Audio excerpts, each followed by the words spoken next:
আমি একটি সরকারি প্রতিষ্ঠানে চাকরি করি, যেখানে আমি নিজে ঘুষ খাই না, কিন্তু আমি যদি আমার ব্যক্তিগত কোনো কাজ দিয়ে যাই তখন আমাকে ঘুষ দিতে বাধ্য করা হয়। সেক্ষেত্রে আমি কি গুনাহগার হব? আমার করণীয় কি, যদি একটু নসিহা করতেন। কোনো ব্যক্তি তার অধিকার পাওয়ার জন্য, তার বৈধ অধিকার যেটা ইসলাম তার জন্য সাব্যস্ত করেছে, যে অধিকার তার পাওনা অধিকার, প্রাপ্য অধিকার, সে অধিকার পাওয়ার জন্য যদি সে চেষ্টা করে, তাহলে সে চেষ্টা করবে কোনো ধরনের ঘুষ টুস না দিয়ে সে অধিকার মানে পাওয়ার প্রাণান্তকর চেষ্টা সে করবে।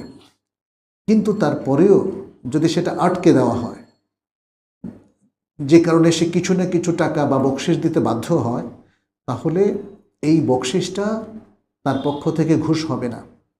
তবে যিনি নিয়েছেন, তিনি যেহেতু অন্যায়ভাবে নিয়েছেন, কারণ তিনি এই বকশিস না নিয়েই কাজ করে দেওয়ার কথা, সন্দেহাতীতভাবে সেই ব্যক্তির পক্ষে এটা ঘুষ হবে।